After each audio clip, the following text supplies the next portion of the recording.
Podemos entrar aí nas suas casas? Se vocês permitem, agradecidíssimo. O desejo é sincero sempre, de Deus e saúde, alegrias e vitórias em suas vidas de seus familiares e amigos, neste ano novo de 2025, que ele seja justo e amoroso para vocês todos do nosso Brasil brasileiro. Pela nossa querida Rede TV, a emissora que mais cresceu nos últimos 25 anos da televisão brasileira, é domingo, é dia de Pode Cá liberados, 10h30 da noite para o mundo inteiro, através das emissoras Sul e também dos aplicativos Smart TVs, LG, Samsung, iOS, Android, enfim, todos os canais abertos e fechados no Brasil, nas redes sociais. E você que participa todo domingo com os comentários, a imprensa que repercute todos os nossos entrevistados, o nosso agradecimento e o prazer de sempre, eu, Cajuru, seu simples ser humano, de ter como companhia na entrevista ela, guerreira brasileira, acima da média em todos os sentidos, especialmente agora na vida pública, como senadora aqui no Distrito Federal, Leila do Vôlei. Hoje, um cearense que veio para brigar e para brigar pelos seus, né, pelas suas causas, né, pelos seus motivos, né, com uma bravura impressionante. Girão tem se mostrado ali no Senado um dos mais combativos, né? Entramos juntos, né, Girão? Nós estávamos até falando. Nós três, né? Nós três entramos. Prazer estar com você aqui, amigo. Olha, a honra é toda minha, viu? Olha, quando é as coisas de Deus, né? Quando é que eu imaginava na minha vida de estar sendo entrevistado por essa lenda que é o Cajuru, né? Que tem uma história impressionante no jornalismo e na vida pública. E a Leila, que quantas noites, Leila, eu virei torcendo ali por você, pelo Brasil, e você tem feito grandes iniciativas no Parlamento brasileiro, né? E é uma honra estar com vocês dois e estar aqui na Rede TV participando desse programa que tem dado uma repercussão muito grande, porque eu ando na rua, na praça como vocês, e as pessoas comentam bastante. Para nós também é um prazer. Sem dúvida alguma. Brasileiras e brasileiros, minhas únicas vossas excelências, o Eduardo Girão, para começar com ele como senador pelo estado do Ceará, onde ele é muito querido, eu vou sempre, inclusive fico na casa dele, ali na praia, ele tem esse carinho. Aliás, chega na casa dele, tem tudo arrumado, tem vinho, tem comida. É cearense, tem tudo. Todo cearense é cuidadoso. Cuidadoso acolhe muito bem. Essa é a palavra, Leila, você a definiu bem. E o Girão é de uma personalidade incrível, né? Ele chegou com as suas causas e eu queria começar por uma delas. Você acha que agora, em fevereiro, o Senado aprova ou rejeita jogos de azar? A gente tem que dar um passo corajoso em defesa da sociedade e nesse ano ainda fiz o pedido ao presidente Rodrigo Pacheco, levei os projetos para a gente pelo menos fazer uma contenção do que está acontecendo hoje. Nem que seja nos horários de publicidade, no regulamento de... Aquela ideia minha. Exatamente, ideia sua, da questão de jogadores, de atletas... Cartões amarelos, vermelhos. De também técnicos, de pessoas que influenciam as pessoas para jogar. Cartão amarelo, porque você aposta em tudo na partida. Escanteio, arremesso manual. Está acabando com o futebol, está acabando com a vida. E a gente não pode transformar o Brasil numa república da jogatina. É isso que estão querendo fazer. No meu modo de entender, a gente deveria acabar. Chegar a dizer, não pode mais. E eu perguntei à presidente da Anatel, Cajuru presidindo de forma brilhante a CPI das manipulações esportivas, e nós recebemos essa semana a diretora da parte de automação, né, da Anatel, e ela colocou, é possível sim, é possível fazer um monitoramento, se ampliar um pouco as atividades, né, vamos dizer, a jurisdição de atuação da Anatel, a gente pode bloquear tudo, né, pode bloquear os sites. Então, eu acho que a gente vai ter que partir para uma decisão como essa para defender o brasileiro dessa tragédia que é o vício em apostas, em cassino, em bingo, e tem até jogo do bicho nesse projeto.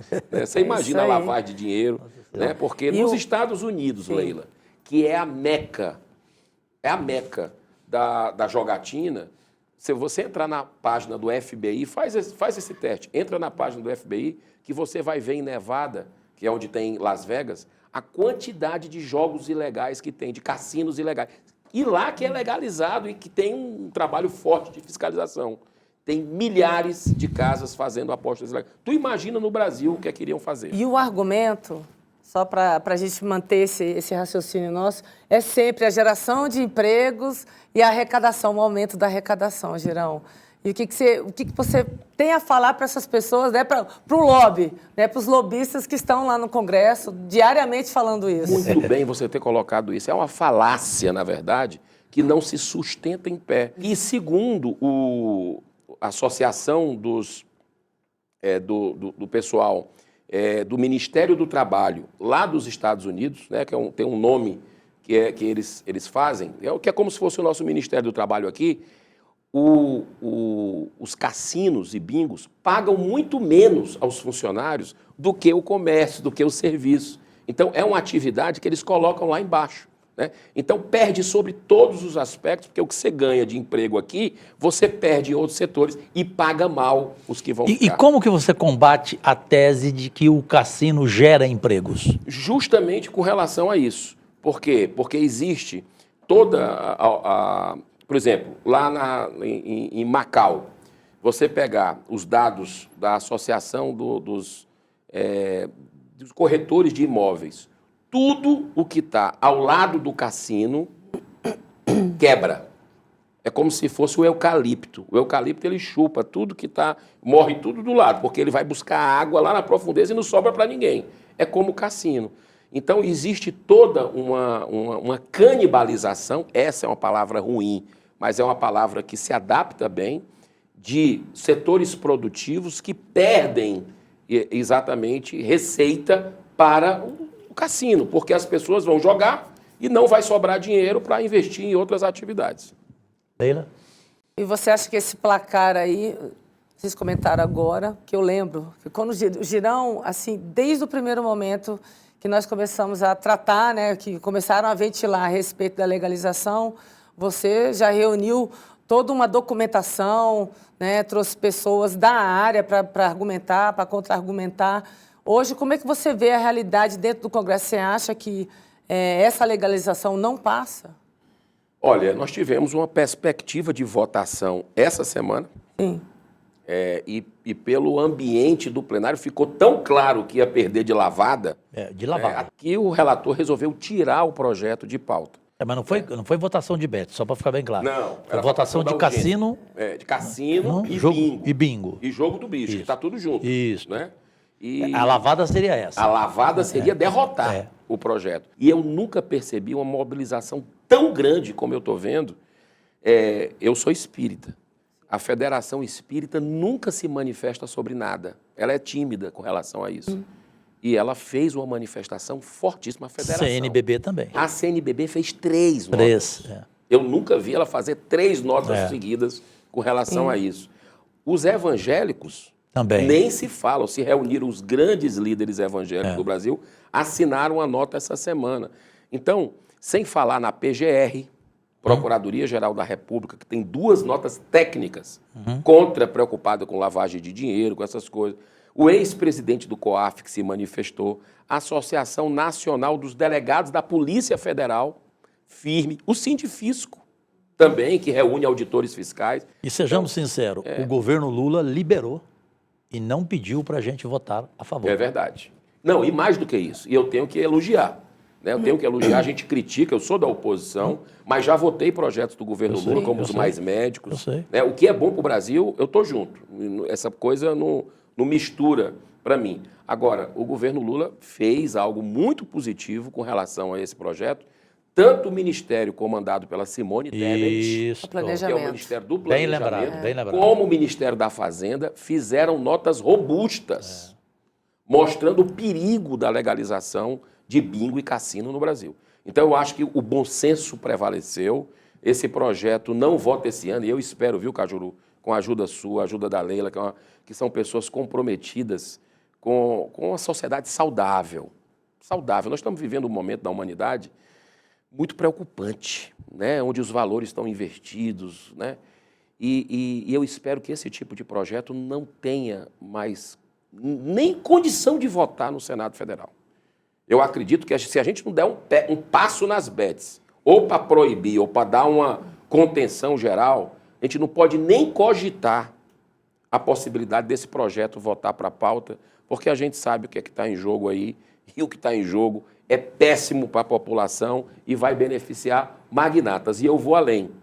Magnatas de um país chamado Espanha. Porque Grupo Ortiz, quer que eu dou o nome? Grupo Ortiz, exatamente, que, segundo, dentro dos bastidores, e a gente conversa com muitos setores, ali está muito direcionado esse projeto para esse grupo. E a gente não pode aceitar esse tipo de coisa. Olha, Leila, vamos sair de um lobby para um outro. Fortíssimo. Ok? Fortíssimo, Um outro fortíssimo também. Vamos lá.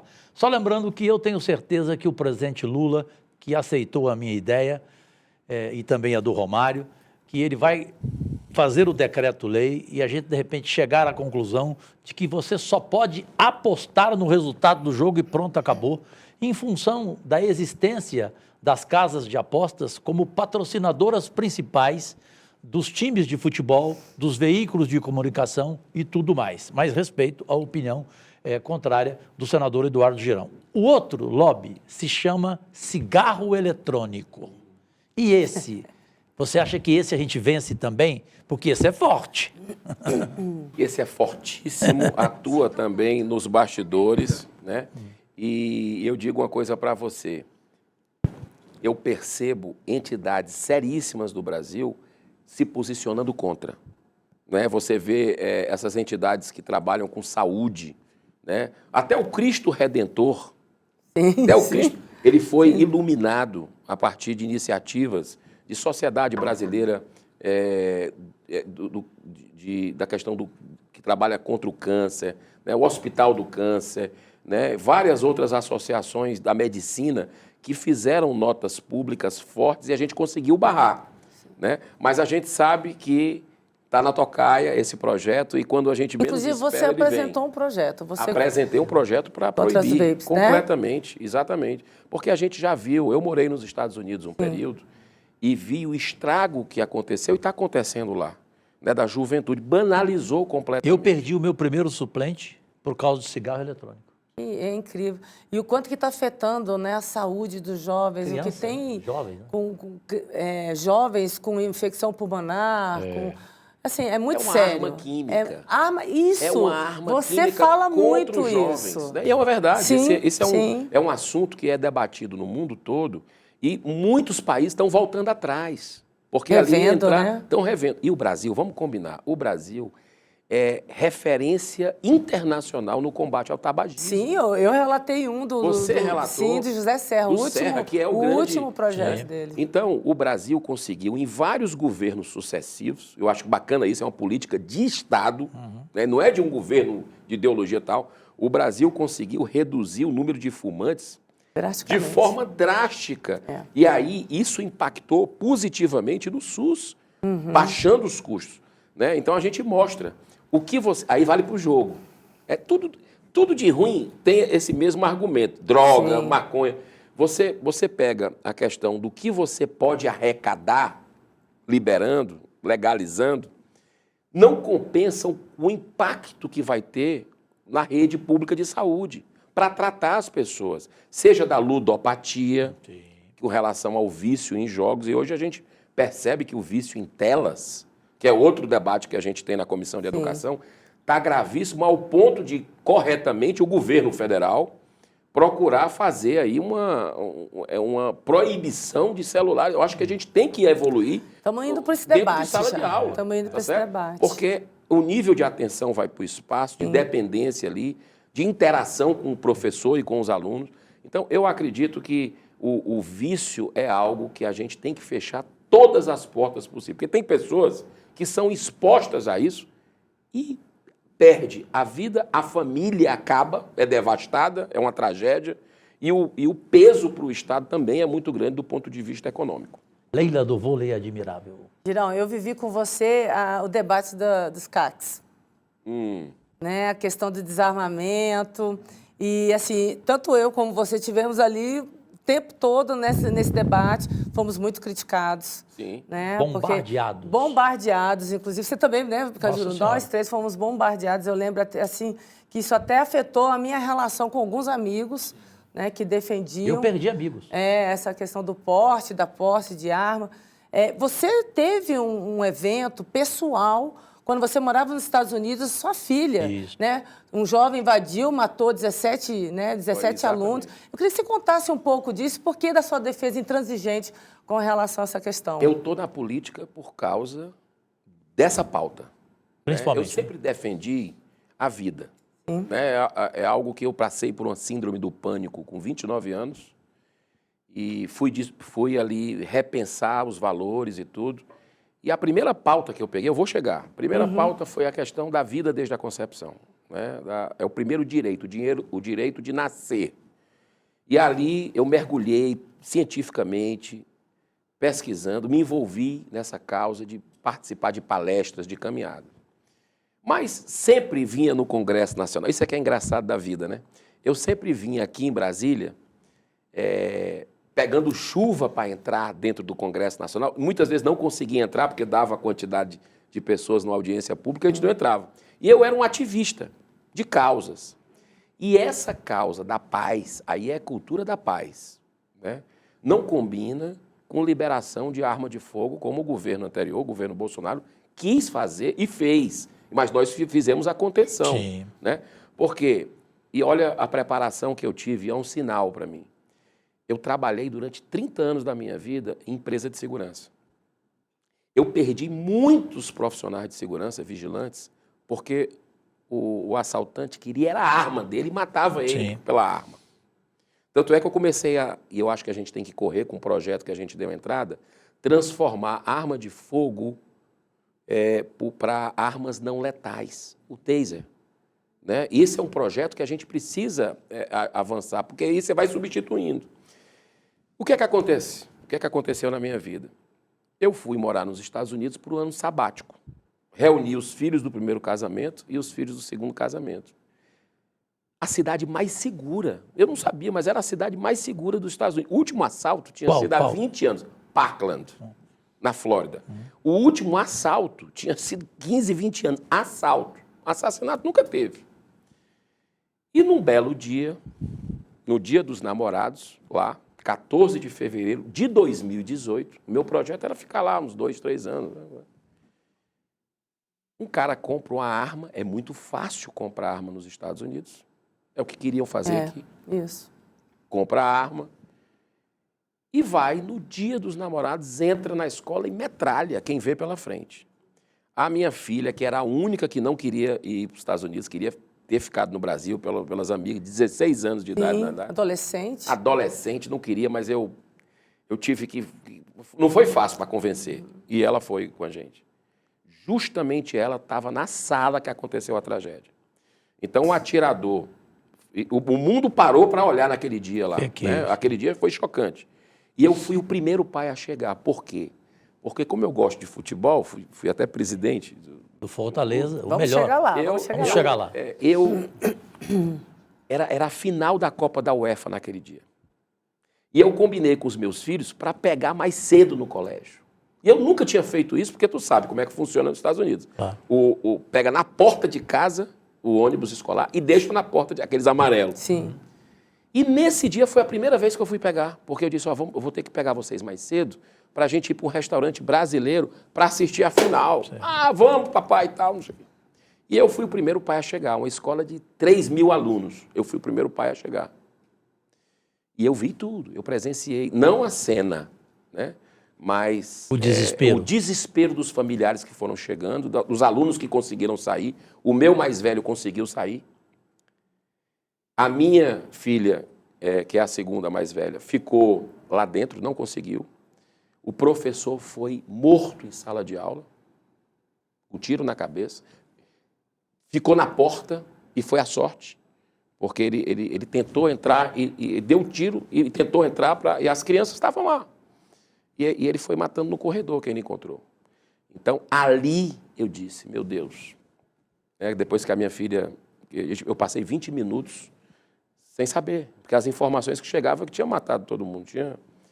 E aí, quando a minha filha, o FBI vai tirando os sobreviventes, a minha filha veio, né, faz terapia até hoje, não é fácil, e ela conseguiu sair. Eu disse, meu Deus, eu sempre recebi convite para entrar na política, pelas causas da vida, né, contra a droga, essa coisa toda. Mas eu sempre recusei, nunca, não queria conversa. Dessa vez eu tenho um dever, porque eu sei que essa pauta de liberação geral de arma de fogo vai entrar na pauta do Brasil. Porque já estava ali a questão do Bolsonaro, aquela coisa. E eu concordo com algumas pautas do Bolsonaro, mas essa eu não me considero um desarmamentista. Eu respeito que as pessoas tenham arma em casa, para defender o comércio, para defender a sua família em casa. Sempre defendi. Mas você ter arma para andar na rua, cada um... Sabe o que é isso? Isso é a volta do faroeste. Isso é a Idade Média.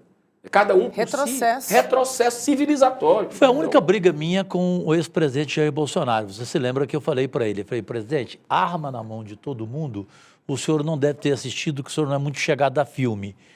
Com Michael Douglas, Um Dia de Fúria. Um Dia de Fúria. O Brasil vai virar um dia de fúria.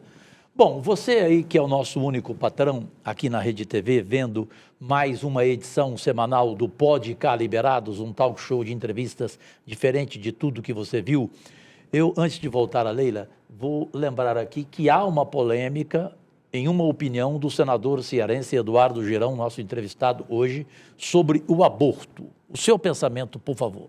O meu pensamento é o seguinte, cientificamente, nós temos uma legislação no Brasil que eu acredito que acolhe a realidade.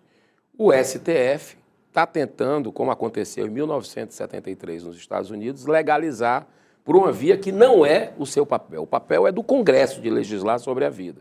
O que é que eu defendo? Nós temos, com 18 dias da concepção, sabe o que é 18 dias? É um carocinho de arroz para feijão. Já tem um coração batendo. Com 11 semanas, que é a DPF, que está lá no Supremo Tribunal Federal, que, no meu ponto de vista, está invadindo a competência do... Não só nisso, em muita coisa no Brasil, tanto é que nós estamos vivendo uma insegurança jurídica, eles querem liberar o aborto até a 12ª semana de gestação, que já é aquele bebezinho, né, que nós temos ali o fígado formado, os rins, né, todo formadinho. O tempo, a diferença dele para a gente é o tempo. Então, eu defendo a ciência.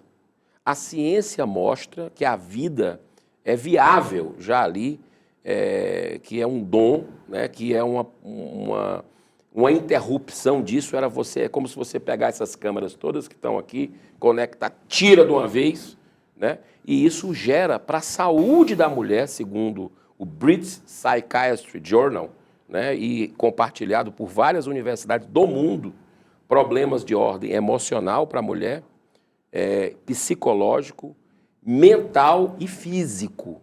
Se você pegar as mulheres que fazem aborto em relação às mulheres que não fazem aborto. Por isso que esse assunto, eu acredito que a gente deva estar sempre falando, tirando debaixo do tapete e debatendo sem pudor. Sim. Por quê? Porque alguém que pode estar nos assistindo, pode estar passando por uma gravidez não planejada, né, ela ter acesso a essa informação, porque são duas vidas que estão em jogo com o aborto. A vida da criança e a vida da mulher, que fica com a saúde prejudicada para o resto da existência. Você pega esse dado do British Psychiatry Journal, mostra que a mulher que pratica o aborto, ela tem uma propensão muito maior a desenvolver crise de ansiedade, síndrome do pânico, envolvimento com álcool e drogas e o suicídio. 155% a mais do que a mulher que não praticou. Então, a gente tem o dever de debater esse assunto, de levar essas informações sem julgamento, mas, ao mesmo tempo, levar a solução. Sabe qual é a solução? É a adoção. Né? A adoção que é um ato de amor e que, quando a gente... Tem vários grupos que fazem isso, inclusive a Elba Ramalho, que é cantora nordestina, que fez um aborto em 1973. Ela fala isso publicamente. né? E que a partir daquele momento ela começou a se perder na vida com o sentimento de culpa, quando viu uma criança no shopping com a outra mãe, ela dizia, poxa, meu filho teria essa idade. E ela faz um trabalho diuturno para tentar ajudar, apoiar mães que têm a gravidez não planejada, para que elas mantenham, né? E é engraçado, 92% das mães que mantenham a gravidez para intenção de doar, depois não quero, eu vou fazer a adoção, elas desistem da adoção. A mulher estuprada, ela não tem o direito de se abortar, na sua opinião? Ela tem o direito no nosso ordenamento jurídico, né? Não é punida por isso. E eu acho que a observância da consciência deve ser preservada, tá certo? Eu acredito que a legislação de hoje, como eu falei no início, atende. Mas nós, ao ponto do despertar da consciência, das informações que vão chegando para as pessoas, a gente deve dar a informação para elas. Muitas mulheres, eu conheço, e já participei de muitos debates, e aí não cabe julgamento, nem de um lado nem de outro. Mulher que é porque um erro não justifica um outro, entende? O estupro é um crime hediondo, absurdo, tem que ser punido no mais alto grau. Mas a partir do momento que aquela criança que não teve culpa do que aconteceu... E nem a mulher, E nem a mulher, as informações têm que chegar para uma decisão. Mas a gente não pode julgar. Entrando no jogo político agora, já que domingo passado demos espaço para o senador Humberto Costa, que eu não sabia, né? Nem eu nem a Leila. Ele tem mais tempo de PT do que o Lula. Ele tem 45 anos de PT, do Partido dos Trabalhadores. Todos nós, só o pessoal do PT. Eu não sabia. Ele pernambucano, né, nosso colega, né, e a gente respeita a opinião de todo mundo aqui. Na questão do jogo político, o que se debate é que realmente houve a determinação para o assassinato do presidente Lula, do vice-presidente Geraldo Alckmin e do ministro do Supremo Tribunal Federal, Alexandre de Moraes, e que Bolsonaro sabia de tudo e que ele que mandou executar. Qual é a opinião do senador Eduardo Girão? Olha, para começo de conversa, eu gosto de respeitar a Constituição do Brasil. E a gente vê um ministro do Supremo Tribunal Federal que se diz vítima dessa trama. Está com esse processo, com esse inquérito, para mim, já é um absurdo estar acontecendo isso no Brasil. Tá? Para você isso inocente o Bolsonaro? Não, eu posso dizer que esse processo começa errado. Isso é um erro estratégico, inclusive daqueles que querem, de uma certa forma, empurrar a goela abaixo uma narrativa. O que eu vejo, e eu digo isso, já dei entrevistas, é que faltou liderança no Brasil no final do mandato do Bolsonaro. Sabe para quê? Para mandar aquelas pessoas que estavam nos quartéis para casa. Esse foi o grande erro. Faltou. Quem é que... Mas você não acha que o fato daquelas pessoas ficarem ali já era uma estratégia para o que viria no dia 8? Por isso que não mandaram sair dali? Interessante isso, porque a gente teve a oportunidade de ouvir, né, durante várias audiências públicas, familiares de pessoas que estavam nos quartéis e tal, ter acesso ao processo depois de muito tempo. Uhum. E o que a gente percebe ali eram pessoas que estavam indignadas, sabendo, e a gente é da democracia, de você ter uma posição contrária ao atual governo, e que pessoas que experimentaram o atual governo com relação a algumas pautas, que estavam indignadas ali na frente dos quartéis, pedindo, né, de acordo com a sua liberdade de opinião, nós estamos no país livre, colocando a sua manifestação, e o que é que acontece? Essas pessoas não tinham, pelo menos eu participei da CPI dos atos do dia 8 de janeiro, não se tinha uma liderança ali, né? Se tinham pessoas que se juntaram de vários países, pessoas que não tinham armas, e não foi uma arma encontrada com ninguém, não tinha, e aí todo mundo viu, não tinha tanque, não tinha organização, não tinha liderança, num domingo. Girão, pessoas vieram preparadas para quebrar mesmo. Ninguém pegou essas pessoas. Girão, um deputado goiano subiu na Assembleia Legislativa e admitiu que ele pagou mais de 100 pessoas para que viessem aqui com o intuito de quebrar tudo mesmo. O interessante é o seguinte... Eu fico pensando assim, você imagina se eles encontrassem cara a cara com Lula, com Alckmin e com Alexandre de Moraes num desses poderes? Nós quisemos pegar essas pessoas. Lá na CPI, a gente quis... Cadê as imagens? O ministro, na época, ministro da Justiça do governo Lula, o Flávio Dino, hoje ministro do STF, não nos passou as imagens. Nós aprovamos o requerimento para ver, porque a gente quer identificar quem é que estava quebrando. Porque quebrou, a gente viu, a gente entrou. Eu estive aqui. Você estava lá, você viu. Eu vi depois, é chocante. Mas as imagens que tem dentro do Senado... E alguns quebraram na frente de policiais que viam e até riam. Riam. Bom, aí eu não sei, mas assim, eu vi realmente vídeo, foi uma devastação. Policiais aqui do Distrito Federal. E aí, o que é que a gente vê nas... Aquele brasileiro que morreu aqui de Brasília, o Clériston Pereira da Cunha, né, morreu no presídio, na Papuda, com a PGR pedindo a liberação dele, Alexandre de Moraes não liberou. Problemas de saúde. As imagens do Senado, da TV, do circuito interno, é curioso. Mostra, é como se ele tivesse sendo chamado para entrar, para se proteger das bombas, com a polícia do Senado, que é uma polícia séria. Sério. Tanto é que a polícia coloca eles lá, dá as costas, porque vê que eles não têm nenhum tipo de perigo para a instituição. Não quebraram nada dentro do Senado, só um microfone, que talvez, segundo as perícias lá, o que a gente viu, era aquelas coisinhas que poderia estar quebrada há muito tempo, não quebraram nada. E essas pessoas estão pegando 15, 17 anos de prisão, sem direito à defesa, sem direito ao contraditório, sem os advogados terem acesso aos autos. Que democracia é essa no Brasil? São presos políticos para mim, Cajuru. Eu acho que aí é que está, a gente queria identificar, porque quem errou tem que pagar. Quem quebrou tem que pagar, quem organizou tem que... Mas de acordo com a lei. A gente precisa fazer essa punição, a justiça... Com a presunção da inocência. Né? Mas com dados para que seja...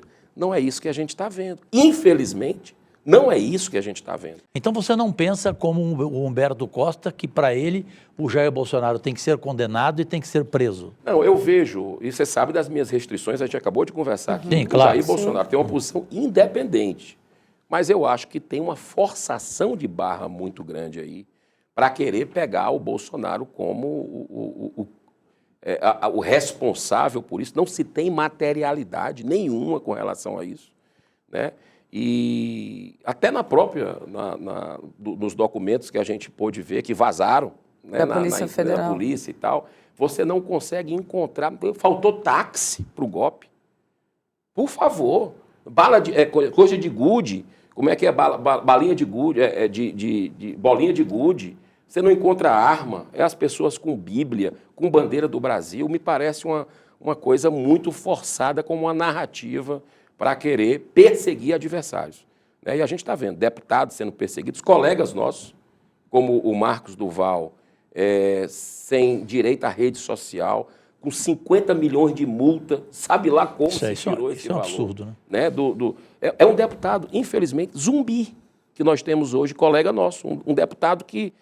Um senador que não tem as suas prerrogativas, que é uma vergonha o Senado, nós estarmos vivenciando isso, com um deputado que não tem nem rede social e nem passaporte, tiraram até o passaporte dele. Então, é surreal o que a gente está vendo no Brasil. Leila. Recentemente, nós tivemos ali no STF um cidadão que foi intitulado como Homem-Bomba, né, que morreu ali na frente do STF recentemente. Assim, o que você achasse que aquilo foi uma ação isolada? Eu achei aquilo lamentável, né, tudo aquilo, né, porque nunca se resolve nada pela violência. Um protesto, ele tem que ser feito, né, mas sem nenhum tipo de violência. Então, por isso que eu acho que nós precisamos, Cajuru e Leila, você que está nos assistindo, ter muita razoabilidade nesse momento, né? Se quer buscar uma pacificação do país, vamos aos fatos, por exemplo, eu sou favorável à anistia. Pessoas que estão recebendo aí 15, 17 anos, que estão desesperadas, empreendedores, né, sem direito à defesa, Por que nós não tivemos gente que quebrou absurdamente a esplanada dos ministérios em 2017, de movimentos sociais? E ali foi típico de terrorismo, né? Queimaram tudo. Gente se feriu. E essas pessoas, cadê? O que é que aconteceu com elas? E agora, vamos mudar a lei. Tem lei do senador, tem um projeto de lei do senador Alessandro Vieira, né? Se eu não me engano é do Alessandro, que para criminalizar qualquer tipo, mesmo que não execute, qualquer planejamento, seja de golpe de Estado, seja de atentado terrorista, mas você no Brasil, na legislação atual, você tem que cumprir o que está hoje. E o que a gente vê é um Supremo Tribunal Federal alinhado política e ideologicamente com o governo Lula, né, fazendo uma caçada implacável a um lado, aos conservadores, às pessoas de direita. Você vê que deputados como Marcel Van Hatten, que estão aí recebendo intimação, inquérito por fala da tribuna, outros da esquerda, eu também não gosto desse negócio de rótulo de direita, de esquerda, mas outros com pensamento, com viés ideológico do oposto, não têm esse tipo de procedimento. É como se estivesse atuando de forma seletiva, de forma parcial. Isso vamos encontrar pacificação desse jeito? Jamais. Bem, como sempre, depois do menor intervalo da televisão brasileira, o único neste Podcast Liberados para o mundo inteiro no comando da Rede TV, as perguntas que vêm após este menor intervalo, começando com Leila do Vôlei. Bom, falando um pouco sobre a anistia, né? Nesse primeiro momento, a gente não está tratando disso, até porque houve um episódio que realmente houve um recuo do Congresso. Você acha que para o próximo ano isso vai ser uma das pautas principais dentro da casa? Olha, Leila. E outra coisa, outra pergunta muito importante. A harmonia entre os poderes. Já aproveitando, falando de anistia, como é que você enxerga o cenário entre os três poderes? Perfeito. Eu vou deixar uma coisa linda que o Brasil precisa saber, que acontece no interior do Ceará e que tem o nome Girão. Nós voltamos já e já.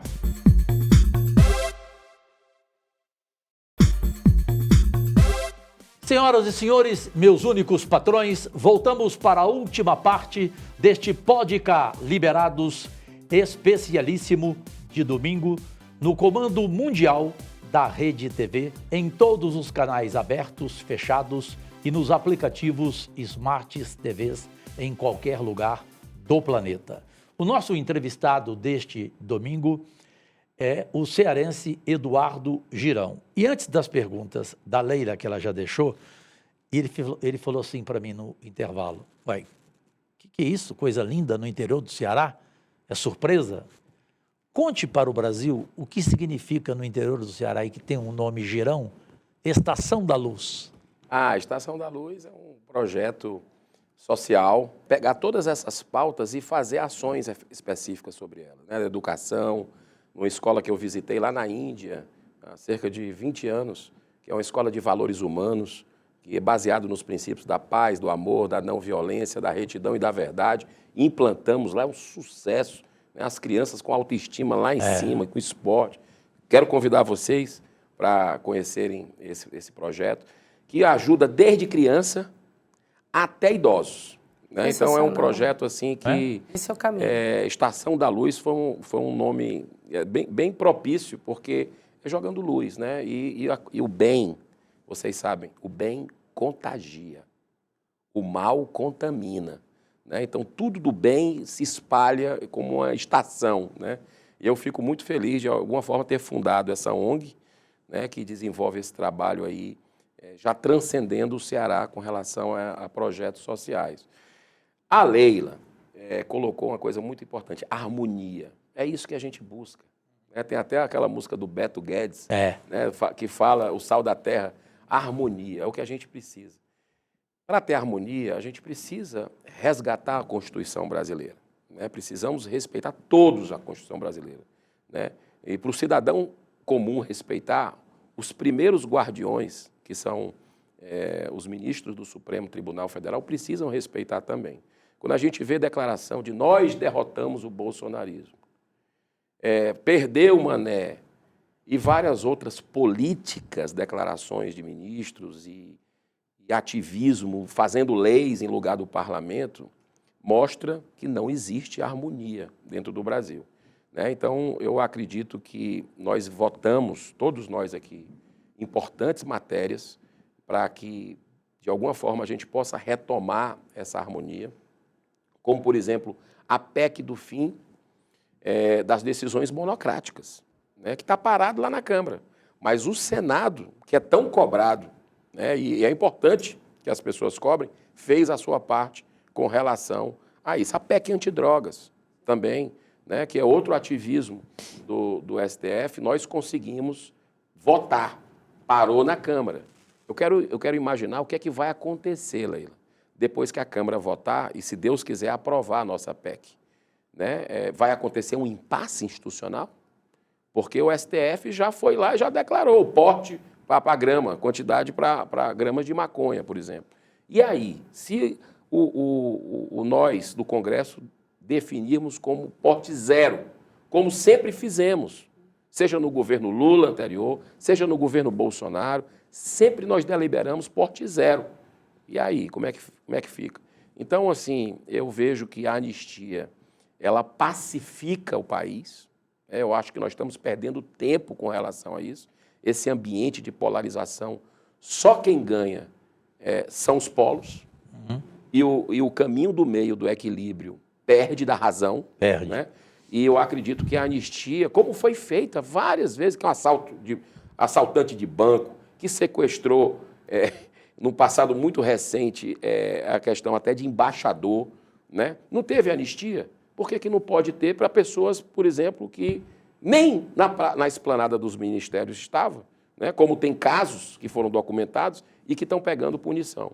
Né? Então, a gente precisa ter muita calma nessa hora e saber separar aí o joio do trigo para que a gente possa levar adiante. O que faltou para ele responder das perguntas que você deixou, admirável Leila do vôlei? Então, o ano que vem nós vamos ter eleição no Senado, na Câmara. Acho que todos nós aqui estamos aguardando, acho que o Brasil também, as eleições, tanto para a Câmara como o Senado, para as presidências ali, os comandos. Como é que você está enxergando isso? Qual é a tua posição, a tua opinião também? Não sei se eu te coloquei numa saia justa, mas assim, é muito bacana. Ele adora assim, saia justa. Estou interessado em saber a tua posição. Olha, o princípio da transparência, como eu não sou político, eu estou na política, né? Mas eu não venho do nós como três, vocês, os três. Né? Eu adoro responder tudo, né? Da forma mais transparente possível. Eu gosto da pessoa do Davi Alcolumbre como pessoa. Uma pessoa que sempre conversa, atende bem, sempre muito respeitoso. Articulado, né? Não, e é muito agradável. Eu fiquei muito frustrado, porque na época, para derrotar o Renan Calheiros, a gente estava chegando lá e eu votei no Davi Alcolumbre, né? Trabalhamos ali para emplacá-lo com uma esperança para o Senado. E eu vi, particularmente, me senti frustrado com a atuação enquanto presidente do Senado. Eu votei no Regufe. Eu lembro que você votou no Regufe. Eu também. Você também. Também. E aí o que é que acontece? Nós tivemos ali um momento ruim do Senado, né? Engavetando, para buscar um reequilíbrio entre os poderes, engavetando o pedido de impeachment, se curvando ao Supremo Tribunal Federal, que é tudo que o Brasil não precisa nesse momento. Aliás, naquele momento, precisa de altivez. Naquele momento você não acha, Leila, e você não acha, Girão, e vocês aí do outro lado, repito, nossos únicos patrões, que o melhor nome, e seria a primeira mulher da história dos 200 anos do Senado Federal a ser presidente, o melhor nome não era o da Simone Tebet? Naquele momento era. Naquele momento, realmente, a Simone perdeu uma oportunidade, Perdeu, até porque né? estava vindo uma nova legislatura e a Eu não gente sei se a queria... gente vai Como ter... nós éramos o novo naquela casa, nós também tínhamos aquela expectativa de ter o novo também à frente do comando do Senado. Teve muito disso. Nós tínhamos a Simone, nós tínhamos outro grande nome. Espiridião Amin. Espiridião Amin, que chegou perto ali naquela reta final. Sim, né? Mas foi o que foi possível fazer. Eu acho que errar uma vez, ok. Errar duas vezes, já não é. Eu não voto em Davi Alcolumbre. Né? Eu quero deixar muito claro. Mas já tem outro candidato? Tem, o Marcos Pontes lançou. E eu acho que lançou? outros vão lançar. Ele lançou? Eu acho que quanto mais lançarem, melhor para o debate. O astronauta lançou? Lançou, já tem mais de mês. Né? E eu apoio essas candidaturas e acho que vai ser importante para esse debate no Senado uma alternância de poder. Porque voltar a Davi Alcolumbre é exatamente o que está acontecendo hoje. Eu acho que o Senado precisa respirar melhor para que resguarde as prerrogativas da casa, avance e não retrocesse. Leila, há um assunto que todo mundo está discutindo, que você enxerga o lado bom, inquestionável, que para mim até é uma revolução humana, e o lado ruim, que eu queria a sua opinião neste Pode Cá Liberados. Inteligência artificial, senador Eduardo Girão. Olha, um projeto importante que é preciso que a gente faça um debate com calma, sem assodamento, porque isso vai valer para as futuras gerações, né? E não é o que eu estou vendo isso, eu estou vendo uma ânsia muito grande de fazer, né? Me preocupei bastante com um dos itens, que é como se criasse uma super agência para dizer o que é verdade, o que não é. Poxa, ninguém aguenta mais censura, ninguém aguenta mais. Tem 61% dos brasileiros com medo, segundo uma pesquisa recente, de se posicionar nas redes sociais. Isso não é democracia, o que a gente está vivendo. E aí tem esse dispositivo, melhorou. O senador Eduardo Gomes fez um trabalho muito bacana, hercúleo, tirou muita coisa, mas ainda ficou isso, né? E eu acho que a gente tem que evoluir também para a questão de direito autoral, né? A gente precisa fazer esse debate com calma. Você não participou da comissão, a Leila participou? Participei 2 vezes. Eu não participei, a maioria dos senadores não participaram, porque era uma comissão especial. Isso. Então, está marcado essa semana, né? Terça-feira, mas eu pedi, inclusive, na sessão, para o presidente adiar, deixar isso para quarta, pelo menos, ou para outra semana, para que a sociedade possa se inteirar do que está ali, para a gente não fazer algo... Até os próprios senadores, né? Tem muitos, como você falou, que não tiveram acesso. Girão, agora vamos sair um pouquinho dessa tensão política, vamos falar um pouco de esporte? Bora, né? Bora. Você também é um torcedor, foi dirigente, né? Está muito envolvido e é muito envolvido ainda com o Clube Fortaleza. E está indo muito bem, né, no Campeonato Brasileiro. Está gostando? Esse muito bem começou com ele. Por isso que eu quero ouvir. O time era da Série C. Pois é. Ele que tirou o time da Série C, o Girão. Pois é. Leila, me fala um pouquinho, como torcedor, dirigente... Eu vou falar uma coisa, porque isso emociona a gente, né? O meu pai sempre foi muito ausente, viajava muito, né, trabalhando e tal. E eu e minha irmã, eu mais velha, minha irmã, 4 anos antes, 4 anos mais nova. E o meu amigo de infância ali, né, onde eu era o Fortaleza.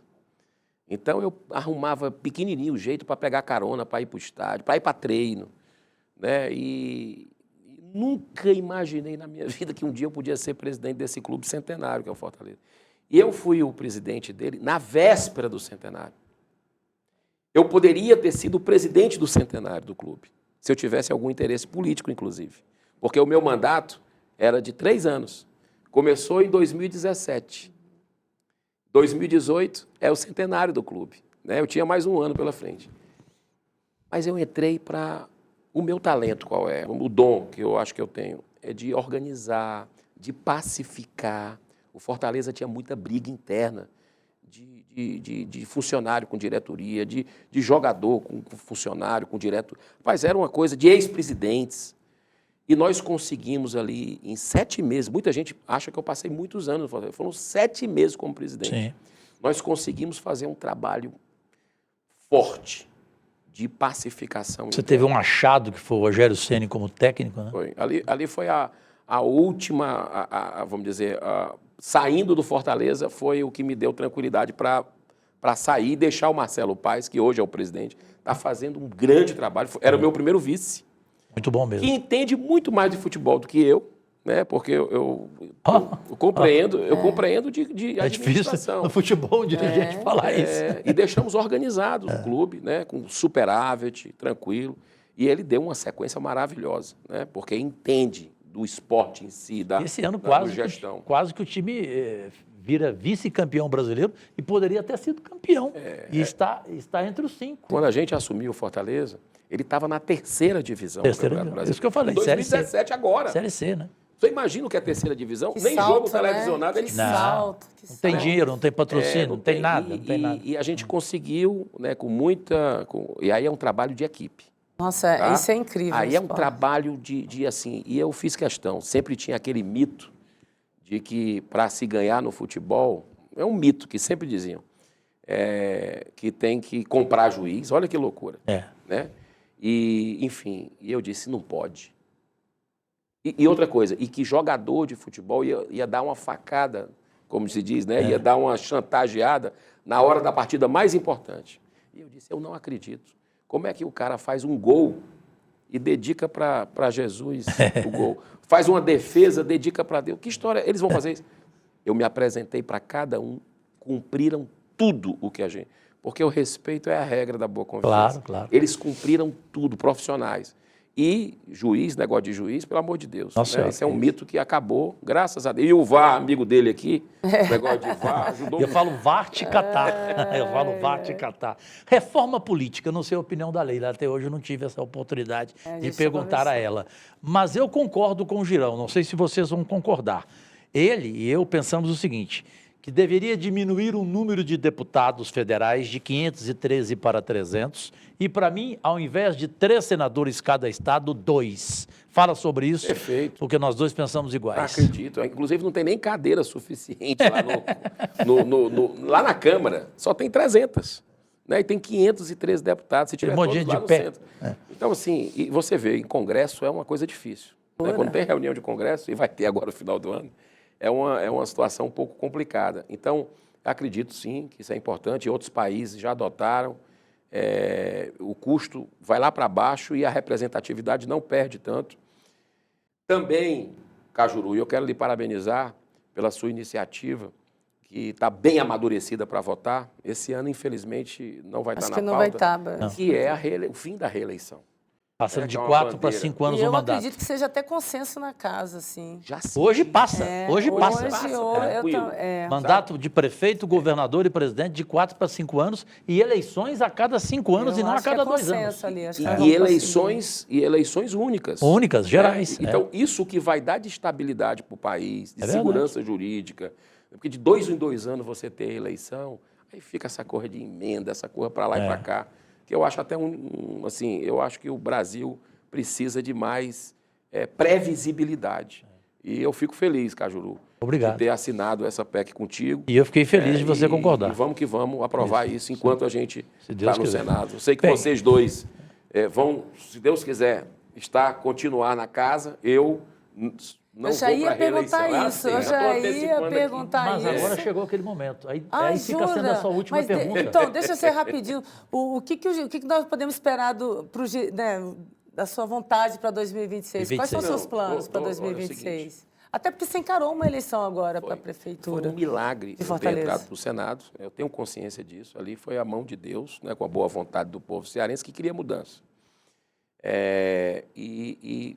Por princípio, respeito quem pensa diferente, eu sou contra a reeleição. Eu também. E 8 anos dentro do Senado, para mim, assim, eu já vejo muito tempo e é bom oxigenar. Né? Então, assim, não descarto participar do processo. De reeleição. Reeleição, estou fora. Né? Isso aí já deixei claro. De outro mandato. Senado. De outro mandato. Mas disputar, por exemplo, um governo, dependendo da conjuntura, que a minha área é executivo, né? Então, pode ser uma alternativa, porque se eu estou na política, né, é para, de alguma forma, tentar colaborar, e eu vejo que o Ceará precisa de uma mudança grande na forma de fazer política, na forma de gerir o que é público. Bom, agora chegou o momento do Defina em uma palavra. E sempre começa com ela, Leila do Vôlei. Girão, defina em uma palavra democracia. Liberdade. Em uma palavra, Luiz Inácio Lula da Silva. Decepção. Liberdade de expressão. Fundamental. Em uma palavra, Jair Bolsonaro. Esperava mais. Rodrigo Pacheco. Esperava mais.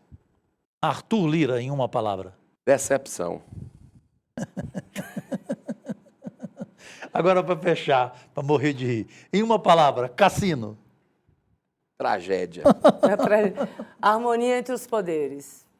Essencial. E agora, em uma palavra, Eduardo Girão.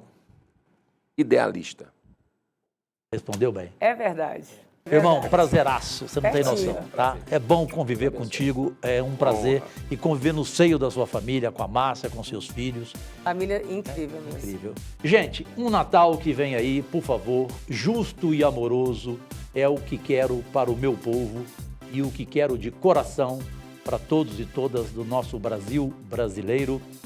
E Leila do Vôlei e eu e Girão estamos aqui desejando Deus e saúde a todos e todas no encerramento de mais um Podcast Liberados no comando mundial da Rede TV e voltamos no próximo domingo, dia 15, sabe com quem? Uma entrevista que é misturada com um show artístico. Vai ser ótimo. Com Gustavo Lima, o cantor das multidões e o campeão mundial de redes sociais e de audiência em rádio e televisão. E uma pessoa super simpática. A Leila adorou conhecer. Adorei. Agradecidíssimo. Girão, paz e bem. Paz e bem. Muito Paz obrigado, e bem. pessoal. Tchau, Um grande abraço. gente. Fala.